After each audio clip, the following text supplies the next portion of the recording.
How's it going, folks? Sorry the lighting's not so great here, but I figure I'd share one of my morning chores with you this morning. So, we're here at my Hunter combination furnace. These fellas are made out of Orillia, Ontario, which is nice and close to home here, and I like my local stuff. And it's a solid fuel burning, wood burning furnace, combination electric. You can hear the fan going, just because it got a little cold last night, and we've got the electric side on just right now. I guess I was a little too busy to remember to stoke up the fire before bed. I don't often do that, but it happens. So I figured I'd share with you what I like to do to light my fires.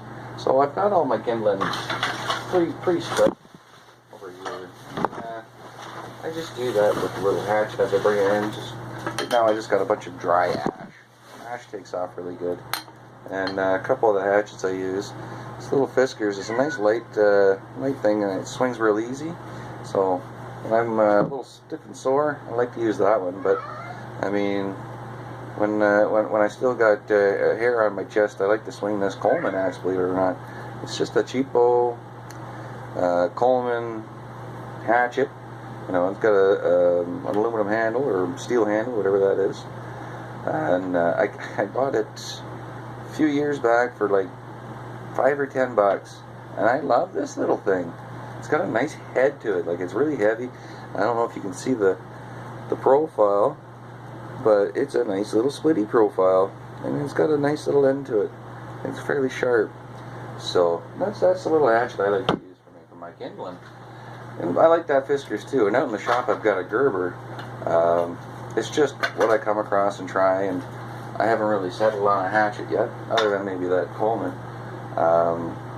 So for lighting the fire, here, let me show you this way. I've got one set up here so I can show you easy. Like, I've got it kind of half started in there, but it's probably too dark for you to see.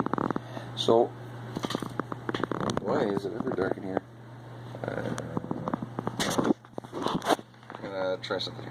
Okay, so what I do is I take my paper, ball up in two pieces, but I've preset up a split piece of wood in so that the aggressive side is facing more towards the middle of the firebox, and I pull that up full of paper.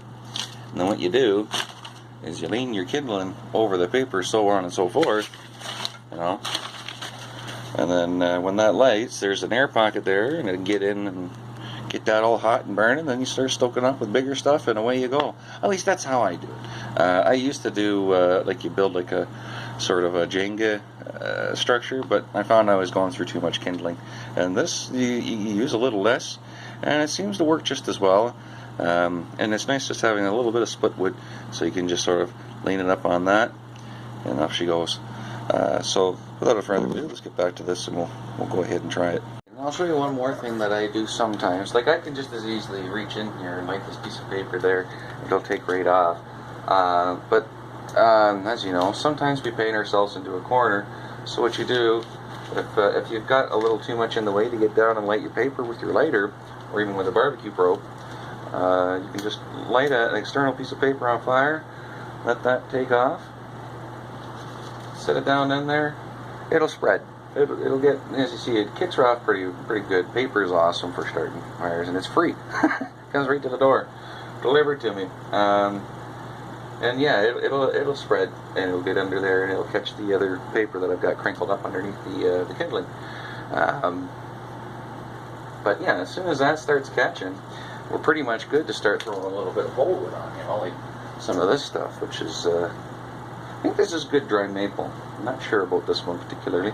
The other stuff is ash, and then we got some maple. There's a little bit of poplar plucked in there this year, but I mean, it burns just fine. It may stink, but it burns, and it keeps us warm, so I don't complain too much about it.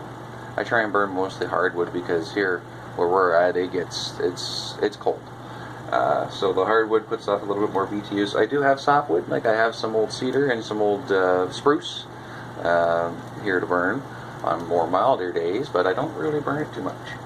I burn that kind of stuff. I burn all kinds of garbage wood out in the shop, because that's just a home-built chimney on there anyway, so I don't worry too much about it. It just goes, and I'll throw even wet wood in that one. I don't really care, because it's not much of a worry. I'm always out there, and I can see very clearly that the stack's clear by just sticking my head out the door.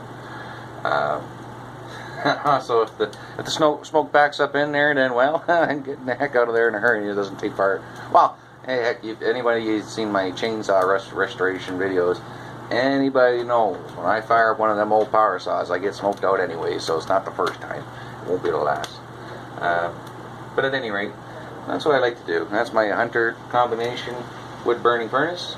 That's how we heat our home. We do have some propane fireplaces around the houses. There's 2 of them.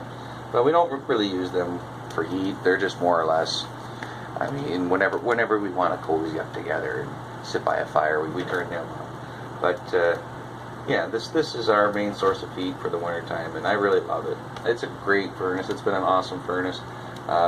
We buy the cheapo filters for it, and I change them every other couple of weeks there. Cause it's only like $20 for a pack of 3 of the 20 by 20 by 1s, is which this takes.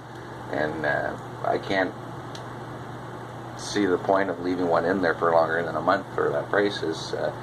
As they say, the air you breathe is pretty important, so you kind of tend to look after that. But anyways, I'm going to keep stoking this up with some more pole but as you can see, she's taken off just fine. So as long as you do that format with good dry wood, you shouldn't have an issue starting it. It should just about go every time that way. And I'm sure there's a better way. I just haven't come across it yet. But that's how I do it. So, and if you're looking for help to get her lit, I hope that helped you out. And if you have a better way, feel free to share it, because I'm always looking to learn. And if there's something better that's going to make my life easier, then I mean, I'd love to make my life easier in any way possible. Well, again, all the vintage stuff I deal with, someone might say that I kind of glad for punishment, but. Anyways, that's that, and we'll let you go. So, till next time, take her easy and be safe.